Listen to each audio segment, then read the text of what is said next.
하나님의 말씀, 주의 말씀이라면 내 상황과 관계없이 어디서나 언제나 순종하는 귀한 복이 있기를 주님의 이름으로 축복합니다. 주의 말씀에 순종함에 하나님의 복이 담겨 있습니다. 그 하나님의 복을 여러분들 빼앗기지 마시고 누리며 살아가는 저와 여러분 되기를 간절히 소망하고요. 또 올 한 해 저와 여러분들은 심는 세대다라고 말씀을 드렸습니다. 솔직히 저와 여러분들은 거두는 것보다는 이제는 심을 때죠. 다음 세대가 자라서 이제 거둘 세대가 될 것이고 저와 여러분들이 가지고 있는 상황 가운데 심을 수 있는 것, 그것이 무엇이 되었든지 간에 또 어느 곳이 되었든 간에 교회 안이 되었든 바깥이 되었든 가정이 되었든 가정 바깥이 되었든 어느 곳에서든지 저와 여러분들에게 하나님께서 주신 상황 가운데에 심을 수 있는 바로 그것을 저와 여러분들이 심어서 우리의 다음 세대가 그걸 가지고 자라나서 믿음 안에 살아가고 하나님이 주시는 일들을 감당하는 선한 일꾼 되어질 수 있기를 기도하고 힘쓰며 나아가는 저와 여러분들이 되기를 주님의 이름으로 축복합니다. 다시 한번 우리는 무슨 세대라고요? 심는 세대. 믿음으로 씨앗을 심는 세대입니다. 믿음으로 씨앗을 심으며 가다 보면 여러 가지 어려운 일들을 만나겠죠. 내 상황이 힘들어서 내 여러 가지 형편들이 처음에 연초에 생각했던 것과 달리 한 해를 시간을 지나가다 보면 어려움을 만날 겁니다. 그럴 때마다 다시 한번 내가 분명히 하나님이 세워주신 심는 세대라.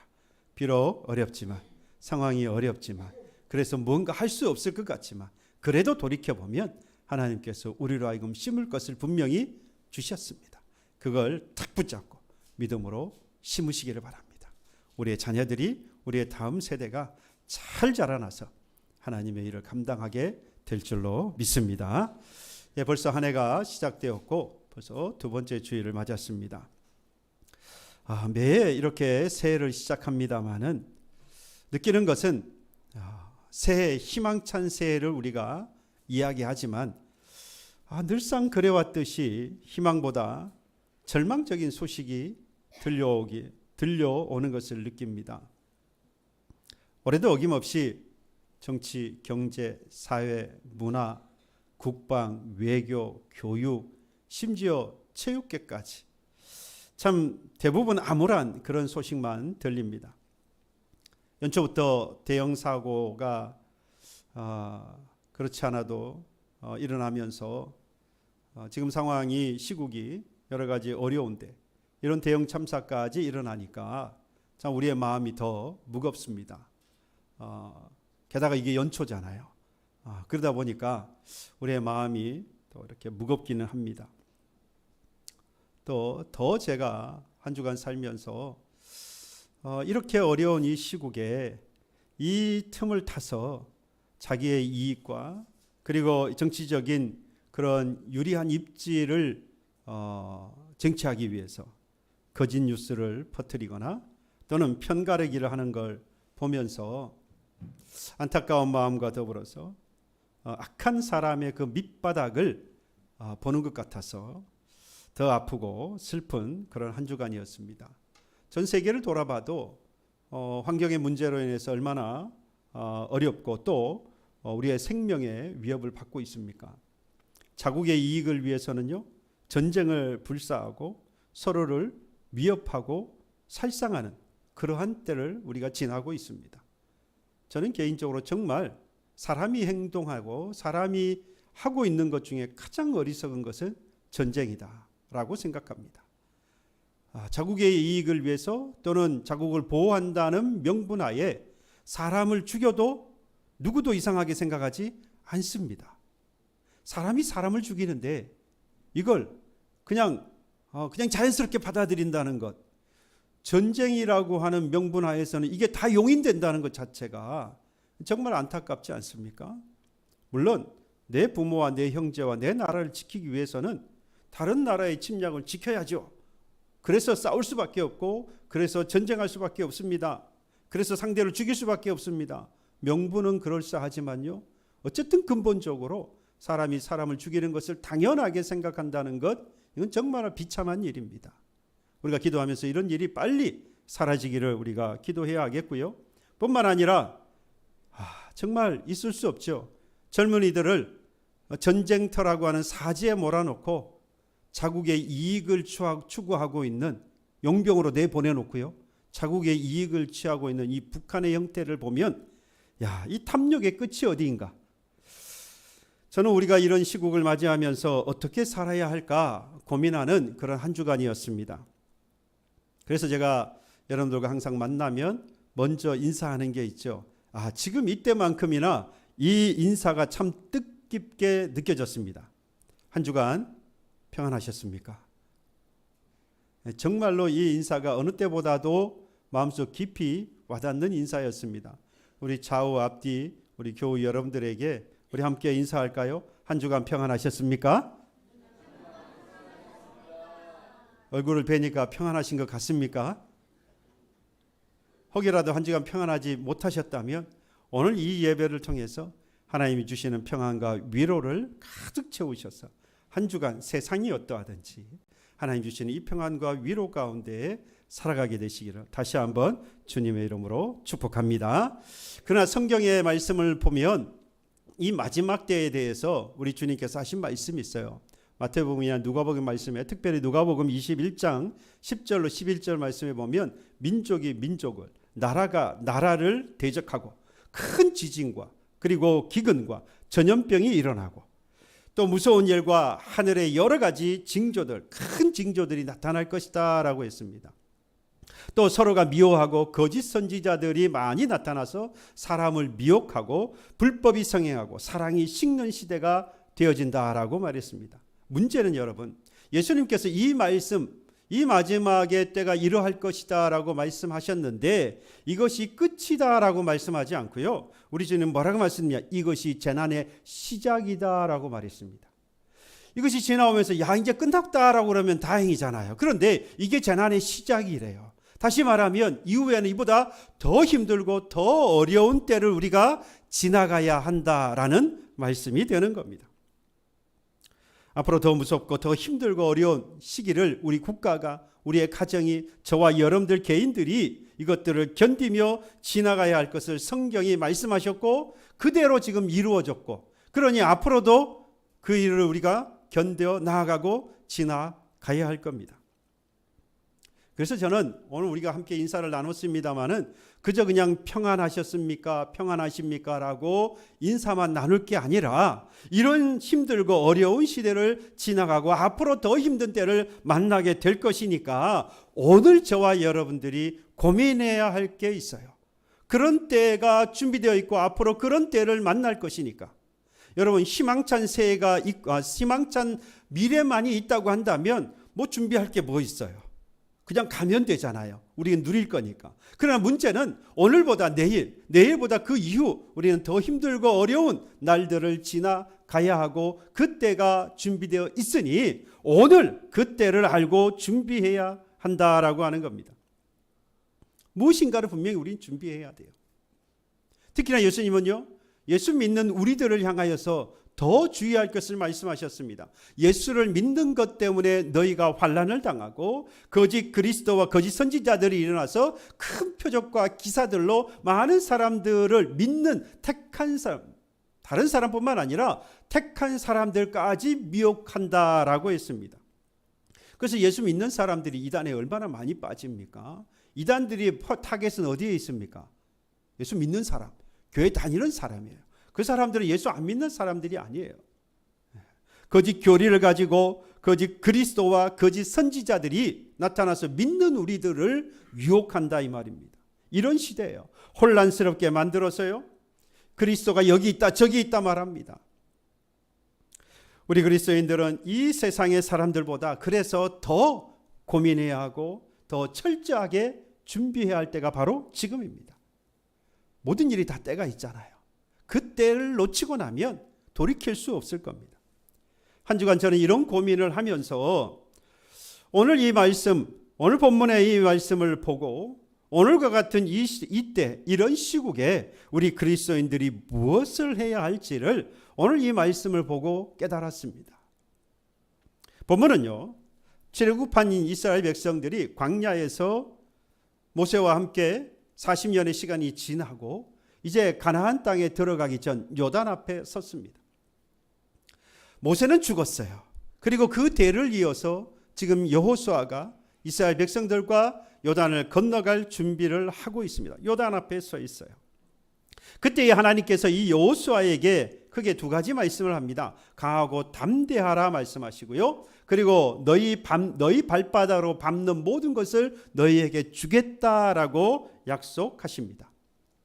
그 약속받은 그 가나안 땅은 사실 이 여호수아에게 지금 한 게 아니죠. 모세에게 이미 하셨던 약속이고요. 그 전으로 올라가 보면 하나님께서 처음 택하셨던 아브라함을 하나님께서 택하셔서 이스라엘 백성, 하나님 백성 삼으시잖아요. 그 아브라함을 택하셨던 때 바로 그때부터 이미 하나님은 약속하셨어요. 가나안 땅을 주시기로 말이죠. 물론 그때 부르셨을 때 아브라함은 어디로 가야 할지는 몰랐습니다. 하지만 하나님은 분명히 내가 내게 지시할 땅으로 가라 말씀하시면서 이미 하나님은 이 가나안 땅을 주시기로 마음먹으셨고 그 약속을 지금 지키고 계시는 겁니다. 그러니까 가나안을 하나님의 이미 약속하신 땅이니까 그 약속을 믿고 뭐 하면 됩니까? 이제 가면 되는 거예요. 하나님이 약속하셨으니까 그 약속을 믿고 이제 가면 되는 겁니다. 하나님의 그 약속을 믿고 요단을 건너서 가나안 땅으로 들어가라고 하니까 그 말을 들었던 이 여호수아가 이제 각 관리들을 불렀어요. 그리고 하나님께서 하셨던 이 말씀을 이 관리들에게 전하고 관리들에게 모든 백성들에게 전하라라고 오늘 11절에 말씀을 합니다. 11절에 보면 관리를 불러다가 진중에 두루 다니며 누구한테요? 관리들에게 그 백성에게 명령하여 이르기를 양식을 준비하라. 사흘 안에 너희가 이 요단을 건너 너희의 하나님 여호와께서 너희에게 주사 차지하게 하시는 땅을 차지하기 위하여 들어갈 것임이라 하라. 며칠 안에요? 사흘 안에 요단을 건너서 가나안에 들어가게 될 것이다. 그러니 빨리 채비를 해라 라는 말입니다. 그러나 여러분, 간단한 문제가 아니에요. 이 요단을 건너간다는 것, 또 그래서 가나안 땅에 들어간다는 것, 여러분 이것은 그 어느 일보다 지금까지 이스라엘 백성들이 40년 광야의 생활을 하는 것 가운데에서도 지금 그 어느 때보다도 어려운 때가 바로 이 요단 앞에 서 있는 여호수아와 이스라엘 백성들의 상황입니다. 왜냐? 지금 이중고에 시달리게 되었어요. 첫 번째 하나는 본대로 지금 이 요단강을 뭐 해야 합니까? 건너가야 한다는 것이고, 두 번째는 가나안에 들어갔을 때에 요단 서편 가나안에 들어갔을 때에 그곳에 7 부족이 있습니다. 이곳 부족과 뭐 해야 되죠? 싸워야 합니다. 여러분 먼저 요단을 건너야 한다는 것이 왜 그들에게 어려운 일이냐 생각을 해보면 이 요단강, 그러니까 강을 건넜던 경험이 있는 사람들이 부족해요. 어떻게 보면 없다고 말해야 되는데요. 사실 이스라엘 백성들이 애굽에서 나왔을 때에 홍해를 건넜던 경험이 있습니다. 그렇죠. 그런데 가데스바네아의 사건 때문에, 다시 말하면 12정탐꾼 사건이 있었습니다. 10명의 정탐꾼은 돌아와서 가나안 땅 좋은 땅이지만, 하나님이 약속한 땅이 맞지만, 그런 땅이 맞지만 우리가 들어가면 죽습니다. 하나님의 약속을 믿지 않았어요. 여호수아 갈렙만이 하나님이 주신 땅이니까 우리는 들어가면 비록 우리는 메뚜기 같지만 우리는 승리할 수 있습니다. 들어가야 합니다. 뭘 가지고요? 믿음으로. 뭘 믿습니까? 하나님의 약속을. 그러나 결국 믿지 아니하고 결국 그들은 40년이 되어서 광야를 돌게 되었어요. 그때에 하나님께서 20세 이하로만 살려두시고 나머지 여호수아 갈렙을 제외한 20세 이상 모든 사람들은 그 광야에서 모두 죽으리라 하셨고 모두 죽게 되었습니다. 그러니까 가나안 이 요단강 앞에 왔을 때에는 이미 20세 이상, 그러니까 가데스바네아 사건 이후에 20세 이상 되었던 모든 사람들은 다 죽은 이후예요. 예전에 제가 말씀을 드린 적이 있습니다. 지금 기억은 정확하게 나지 않는데, 만약에 250만의 사람이라고 한다면 이 이스라엘 백성들이 20세 이상의 사람들 약 한 100만 정도 빼고 약 한 200만에서 150에서 200만 정도 되는 사람, 여러분 이 사람들이 38년 반 정도 되는 시간 동안에 모두 다 죽으려면 하루에 약 한 100 몇십 명씩 죽어야 돼요. 다시 말하면 물론 많은 숫자가 있다 생각하겠지만 여러분 하루에 100 몇십 명씩 내 주위에서 사람들이 죽는다고 생각해 보세요. 정말로 참담한 일 아니겠습니까? 이런 것들을 겪으면서 이 호랭이까지 건너온 이스라엘 백성들, 여러분, 그 20세 이상 되었던 사람들은 다 죽고 20세 이하 되었던 사람들이 40여 년이 지나서 지금 60세가 이제 되었어요. 그죠? 노인이 되어가고 있습니다. 저도 60세가 가까워서 노인이 되어가고 있어요. 우리나라의 지금 노인의 시작을 지금 늘렸죠. 너무 이제 젊은 세대를 살아가니까, 젊게 살아가시니까, 예전에는 60세가 뭐 그랬던 것 같은데 이제 뭐 한 70세 돼야 노인이라고 할 수 있을 것 같아요. 60세 이상 된 사람들, 그 사람들만 지금 60세 정도 이하, 60세 정도 된 사람들이 지금 경험했었던 홍해를 건너는 것은 경험했고요. 그 외에 많은 사람들은 지금 다 홍해를 건너봤던 경험이 없는 사람이에요. 다시 말하면 요단을 건너본 경험이 없는 사람이 대부분이다라는 이야기입니다. 경험해보지 못한 이 강을 건너야 하는데 그렇다고 해서 주변에 뭐가 준비되어 있느냐? 그렇지 않아요. 강을 건널 수 있는 배가 있는 것도 아니고 강을 건널 수 있는 다리가 준비되어 있는 것도 아닙니다. 건널 방법이 전혀 없는 상황, 경험도 없는 상황, 지금 그 상황에 지금 이스라엘 백성들은 처해져 있는 겁니다. 뿐만 아니라 그 요단강을 건너갔다고 합시다. 건너가고 나면 그 요단 서편에 7 부족들이 있어요. 가나안을 이미 점령한 사람들이고, 그리고 그 가나안에서 정착해서 많은 군사를 거느리고 군대를 가지고 있는, 그리고 무기를 가지고 있는 그런 가나안 7 부족이에요. 상대적으로 이 이스라엘 백성들은 40년 광야 생활을 하고 지금 요단 앞에 온 사람들이에요. 그 겨우겨우 하루하루 하나님이 주시는 것을 먹고 하나님이 인도하심에 따라서 여기까지 온 사람들이에요. 이제 와서 군사를 준비하는 것도, 무기를 준비하는 것도 불가능합니다. 그러니까 있는 그대로 보면 이 가나안 서쪽 요단을 겨우겨우 건너서 가나안에 들어갔다고 할지라도 그들은 들어가면 반드시 백전백패할 수밖에 없는 상황이에요. 그럼에도 불구하고 하나님은 요단을 건너라고 말씀하시고, 그리고 가나안에 들어가라고 말씀을 하고 있습니다. 정말 어려운 상황.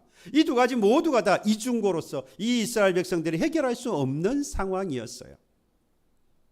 그러면 과연 이들은 무엇을 지금 할 수 있을까요?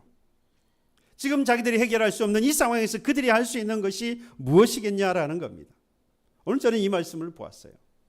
하나님이 모세를 이어서 이 여호수아를 부르시고, 모세가 죽은 이후 여호수아를 불러서 가장 먼저 하셨던 말씀이 뭐죠? 강하고 담대하라고 말씀합니다. 이 모든 백성들과 더불어서 요단을 건너가서 내가 이 이스라엘 자손에게 약속하신 그 땅을 주리라 말씀하시면서 강하고 담대하라고 말해요. 너희 조상들에게 내가 맹세하여 그들에게 주리라 한 땅을 이 백성에게 차지하게 하리라. 그러니 두려워 말라, 놀라지 말라. 내가 어디로 가든지 네 하나님 여호와가 너와 함께 하리라. 강하고 담대하라고 말씀하시고요. 내가 내게 주려고 한 그 내 조상에게 맹세하여 주려고 한 땅을 너에게 주리라. 내가 너와 함께 하리라. 여러분, 이 말씀을 다시 표현하면 앞으로 무슨 일이 일어날 거라는 거예요. 무슨 일이요? 두렵고 떨릴 만한 일들이 일어날 것이라는 겁니다. 당연하겠죠. 요단을 건너가고도 두렵고 떨리는 일이고 무서운 일이고, 가나안 땅에 들어가서 전쟁을 하는 것도, 싸우는 것도 두렵고 떨리는 일입니다. 그럴 때에 강하고 담대하라고 말씀하시고 내가 너와 함께 하리라, 너희와 함께 하리라 라고 하는 말씀은요, 지금 뭘 가지라는 거죠? 너는 아무것도 할 수 없고 너희들은 할 수 있는 것이 없지만 내가 약속한 것을 뭐 하라? 내가 약속한 그것을 믿어라. 뭐 하라고요? 믿어라. 아무것도 아닌 것 같지만요, 여러분, 이게 얼마나 중요한지 모릅니다. 이스라엘 백성들에게 지금 있는 거라고 뭐라는 겁니까? 하나님뿐이고요. 그 하나님을 뭐 하는 겁니까? 믿는 것 외에는 그들이 할 수 있는 게 아무것도 없다 하라는 이야기입니다.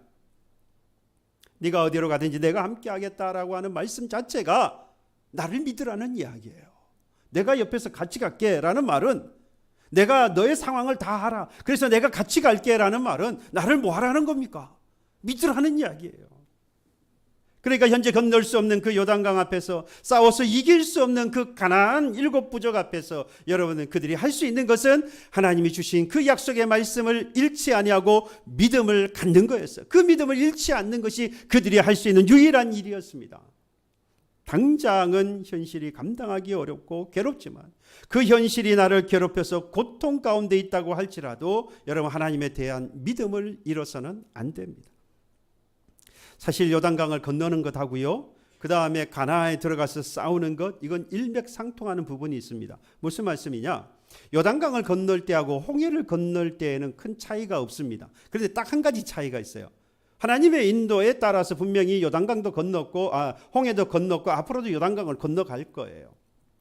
홍해도 뭐가 준비되어 있었던 게 아니잖아요. 애굽에서 막 나와서 배가 있어서 건너가는 것도 아니고요, 다리가 놓여 있었던 거 아닙니다. 방법이 없었어요. 그럴 때에 하나님께서 이 모세를 통해서 이 지팡이를 들어 가르칠 때에 뭐 했습니까? 홍해가 갈라졌어요. 그래서 갈라진 홍해를 건너갔어요. 홍해를 건널 때는 하나님께서 갈라 놓으신 곳을 이스라엘 백성들이 건너갔는데요, 요단강을 건널 때는 달랐습니다. 이 제사장들이 언약궤를 메고 그 강에 발을 담글 때에 그 강이 갈라지고 건너갔어요. 그러니까 홍해는 갈라진 갈라진 바다를 건너갔고 홍해는 가르면서 건너간 거예요. 차이가 있습니다. 여러분, 이 말씀을 드리는 이유가 뭐냐? 이 요단강을 지금 그들이 발을 디디면서 갈라놓은 홍해와 같이 건너가는 것이 아니라 가르면서 건너갔다는 건너갔다는 말씀은 이들이 가나안 땅에 들어가서 어떻게 해야 할 것인가를 예측할 수 있는 부분이에요. 홍해와 달랐다는 이야기. 요단은 발을 디디고 가르면서 갔다는 이야기는 결국 가나안에 들어가면 7 부족이 다 죽어 있거나 아니면 7 부족이 없는 빈 땅에 들어가나, 그렇지 않아요. 7 부족이 쟁창하게 있고 군대를 거느리고 있고 성읍이 튼튼하게 세워져 있고 각종 무기로 무장해 있는 그런 군사들과 싸워야 하는 곳이다, 이 말입니다. 기왕이면 하나님께서 내가 내게 약속한 땅, 이 가나안 땅 들어가 봐. 내가 다 7 부족 전부 다 싹 쓸어버렸어. 그러니까 들어가기만 하면 돼. 얼마나 좋아요. 아니면 애초부터 빈 땅이야. 너희들이 가서 그냥 밟고 가기만 하면 돼. 집을 짓고 성읍을 짓고 살기만 하면 돼. 할 일이 하나도 없어. 얼마나 좋겠어요. 그런데 요단을 건너가는 것부터 시작해서 이미 하나님은 그들에게 말씀하고 있는 겁니다. 가나안 땅에 들어가서도 너희들이 뭐 해야 할 것을, 싸워야 할 것을 말씀하고 있어요. 여러분, 이 이스라엘 백성들은 지금 이런 처지에 놓여 있는 사람들이에요. 그들이 할 수 없는 어렵고 힘든 상황에 있습니다. 참담한 현실 앞에 놓여 있어요. 그들이 할 수 있는 것은 아무것도 없다, 이 말입니다. 여러분, 하지만 홍해를 건넌 이후에 이스라엘 백성과 요단을 건넌 이후에 이스라엘 백성들이 확연히 달랐던 삶을 우리가 바라보면서 이미 홍해를 건너 온 사람들이 바로 저와 여러분들이에요. 하나님이 갈라놓으신 그 홍해를 건너왔어요. 이미 하나님이 예수 그리스도를 통해서 우리를 구원하셔서 우리는 구원을 받은 사람들입니다. 그러면 이제 우리는 어디에 와 있는 사람들이죠? 광야를 지나 지금 요단 앞에 와 있는 사람들이에요. 그리고 이제 요단 앞에 서 있는 우리들은 이제 뭐 해야 합니까? 그 요단을 가르면서 지나가야 돼요. 그리고 가나안에 들어가서 뭐 해야 합니까? 싸워야 한다라는 이야기입니다. 이때 하나님께서 우리에게 요구하시는 게 뭐라는 겁니까? 믿음을 요구하고 계셔요. 비록 우리가 들어가서 싸워야 하나, 지금 하나님께서 우리에게 바라시는 것은 내가 네게 약속한 것들을 내가 지켜주리라고 하는 하나님의 그 약속을 믿어야 한다는 겁니다. 여러분, 우리가 현실 앞에 무릎을 꿇지 않기를 바랍니다. 현실 앞에 하나님 주신 그 믿음을 내려놓지 않기를 바랍니다. 하나님 앞에 무릎을 꿇어야 합니다. 하나님 앞에 무릎을 꿇는다면 감당하기 이 어려운 이 현실 앞에서 나의 무릎을 세워주셔서 앞으로 나아가게 하실 거예요. 하나님께서 내게 주신 그 믿음을 내려놓지 않는다면 하나님께서 그 주신 믿음 때문에 내가 그 어렵고 힘든 그곳을 뛰어넘게 되어질 겁니다. 여러분, 힘들고 어려운 그 상황, 그 담이 있다면 부수고 넘어갈 수도 있지만 뛰어넘을 수도 있어요.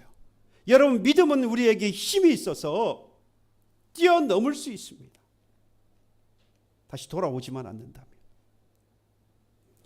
여러분, 이 믿음으로 두렵고 떨리는 이 현실 앞에서 당당히 설 수 있는 그런 저와 여러분들이 되시기를 바랍니다.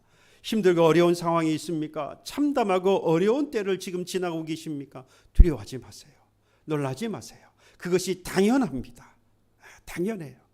오직 하나님은 우리에게 믿음을 요구하세요. 내가 그 모든 상황을 넘어가게 하리니, 그 모든 상황으로 나아갈 수 있게 하리니 너희는 내가 약속한 무엇을 믿음을 가지라. 오늘 그 믿음으로 이 현실 앞에 당당히 서는 저와 여러분 되기를 간절히 소망합니다. 뿐만 아니라 오늘 본문에서 말씀을 드리는데 이미 재난은 시작되어졌어요. 그리고 지금뿐만 아니라 앞으로 우리는 더 무섭고 어려운 힘든 그 현실을 국가와 개인 그리고 우리의 가정들이 만나게 될 것인데, 또 말씀을 드린 대로 그리스도인으로서 이 시대는 더욱더 살기 어려운 때를 만났는데, 지금 저와 여러분들이 무엇을 또 해야 할 것이냐? 함께 가야 한다는 겁니다. 함께 가야 합니다. 본문에 보면 르우벤과 갓과 므낫세 반지파가 여호수아를 통하여서 다시 한번 듣는 말씀이 있어요. 요단 동편에 이르렀을 때에 이들이 지금 요단 동편에 왔어요. 요단을 건너가지 못하고 요단 동편에 왔을 때 여호수아가 이 르우벤과 갓과 므낫세 반지파에게 이전에 모세에게 약속했던 그 땅, 이 요단 동편 요 땅이거든요. 이 땅을 모세로부터 약속을 받았는데 이 땅을 너희에게 주리라, 약속된 대로 너희에게 주리라 라고 하는 것이 오늘 본문의 말씀입니다. 말씀을 드린 대로 이 약속은 이미 민수기 32장에 보면 모세가 이 땅 요단 동쪽에 왔을 때 이미 약속했던 거예요. 이 르우벤과 갓 지파가 이 민수기 32장에 보면 그들에게 가축이 많았다 그랬어요. 그러니까 요단 동편에 와봤더니 이곳에 목축지가 넓게 있는 거예요. 그래서 이 르우벤과 갓 지파의 이 사람들이 우리의 이 땅을 주십시오라고 이야기를 한 겁니다. 여기에 이제 므낫세 반지파까지 들어와서 이 땅을 우리에게 달라라고 했고, 이 모세가 이에 대해서 약속을 합니다. 주기로 약속을 했어요. 그런데 단 조건이 있었습니다. 이 요단을 건너기 전에 여러분 생각을 해보십시오. 요단은 건너가야 되고 할 일은 태산 같습니다. 전체를 이끌고 가야 하는 그 모세의 입장에서 보면 사실 흔쾌히 승낙할 수 없는 일이죠. 단순히 이 세 지파의 문제만은 아닙니다. 이 세 지파가 여기에 안주해서 눌러 앉아버린다면 여러분 나머지 지파들이 뭘 보겠어요? 우리도 건너가지 않겠다. 왜? 건너가면 고생이잖아요. 요단도 건너가야 되고 건너갈 수 없는 곳인데 가나안에 들어가 싸워야 되고, 굳이 그런 일이 뭐 있어요? 요단 동편 그 좋은 목축지에 그냥 눌러 앉으면 되지. 그래서 다른 지파들도 우리도 여기 있으랍니다. 여러분 잘못하면 반역이 일어날 수도 있어요. 결국엔 요단을 건너갈 수 없게 될 것이에요. 실제로 민수기 32장 6절 7절의 말씀에 그 말씀을 합니다. 모세가 이렇게 이야기해요. 너희 형제들은 싸우러 가거늘 너희는 여기에 앉아 있고자 하느냐? 너희가 어찌하여 이스라엘 자손에게 낙심하게 하여서 여호와께서 그들에게 주신 땅으로 건너갈 수 없게 하려 하느냐? 야, 너희들이 여기서 주저앉아 버리면 다른 지파들도 이곳을 건너가지 않고 여기에 주저앉아 버리지 않겠느냐? 낙심하게 만들어서야 되겠느냐? 그 이유에 보면 가데스 바네아 사건, 아까 말씀을 드린 가데스 바네아 사건도 같이 이야기합니다. 그때의 믿음으로 약속을 믿고 가지 않는 바람에 결국 40년 광야 생활을 했잖아요. 그 일을 또 겪어야 되겠느냐라는 이야기하고 똑같습니다. 좋은 땅을 보고 주저앉아 버리면요, 다른 지파 사람들 당연히 사기가 죽겠지요. 들어가고자 하는 마음이 생기지 않을 거예요. 이게 커지면 모든 계획들이 다 무산되어집니다. 요단강을 건너서 가나안 땅에 들어갈 수 없게 되어집니다. 여러분 이때에 고민해야 될 모세의 고민이 무엇일까요? 이 세 지파를 더불어서 나머지 지파까지 함께 낙심하지 않고 목적지인 요단을 건너서 가나안으로 들어갈 수 있는 방법이 과연 무엇일까? 세 지파를 불러다가 너희들 그러면 안 돼. 여러분 생각해 보세요. 야, 세 지파를 불러다가 너희들 그러면 안 되지. 다른 지파 다 들어가려고 하는데 너희들만 안 들어가는데 말이 돼? 혼날래? 이럴 줄 있잖아요. 그러면 어찌해서 갔다고 칩시다.